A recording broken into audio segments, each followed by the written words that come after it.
طوفان نوح کا واقعہ قرآن، بائبل اور دیگر قدیم مذاہب و روایات میں مختلف انداز سے بیان ہوا ہے، مگر بنیادی کہانی تقریباً ایک جیسی ہے۔ میں یہاں اسلامی نقطہ نظر سے ساتھ ساتھ تاریخی و مذہبی حوالوں کے ساتھ تفصیل پیش کرتا ہوں۔ اسلامی روایات۔ قرآن و حدیث کے مطابق پس منظر: قوم نوح اللہ کی طرف سے ہدایت کے بجائے بت پرستی میں مبتلا ہو گئی تھی۔ نوح علیہ السلام نے تقریباً 950 سال تک انہیں توحید کی دعوت دی، سورۃ العنکبوت 29:14۔ مگر زیادہ تر لوگ ایمان نہ لائے، انہوں نے آپ کا مذاق اڑایا اور انکار پر ڈٹے رہے۔ اللہ کا حکم: جب قوم کی ہٹ دھرمی حد سے بڑھ گئی تو اللہ نے نوح علیہ السلام کو وحی کی کہ اب ایمان لانے والے آ چکے ہیں، باقی پر عذاب آئے گا، سورۃ الہود 11:36-37۔ اللہ نے حکم دیا کہ ایک کشتی یعنی سفینہ تیار کرو، اور جب حکم ملے تو اس میں اپنے اہل ایمان ساتھیوں اور ہر جانور کے نر و مادہ جوڑے سوار کر لو۔ کشتی کی تیاری: نوح نے اللہ کے حکم سے کشتی لکڑی سے بنائی۔ کفار اس پر ہنستے اور کہتے کہ بیابان میں کشتی بنانے کا کیا فائدہ؟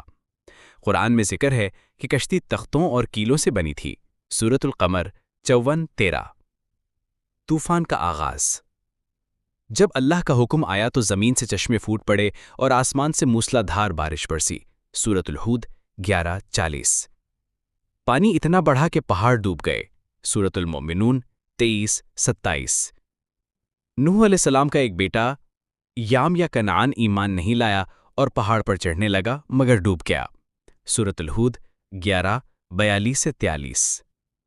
نجات اور اختتام: مومن اور جانور کشتی میں محفوظ رہے۔ طوفان کئی دن جاری رہا، پھر پانی کم ہوا اور کشتی جودی پہاڑ پر ٹھہر گئی، سورۃ الہود 11:44۔ نوح اور ساتھی اترے اور زمین پر دوبارہ زندگی آباد ہوئی۔ اہم اسباق: ایمان اور صبر کی عظیم مثال۔ اللہ کا عذاب جب آتا ہے تو کوئی دنیاوی چیز بچا نہیں سکتی۔ پیغمبروں کی بات کو سنجیدگی سے لینا ضروری ہے۔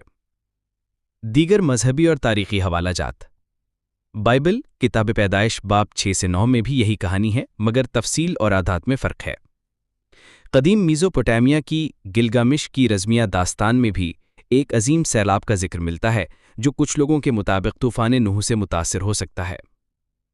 ماہرین آثار قدیمہ کا کہنا ہے کہ قدیم دجلہ و فرات کے علاقے میں بڑے پیمانے پر سیلاب آتے رہے ہیں جو اس داستان کی تاریخی بنیاد ہو سکتے ہیں۔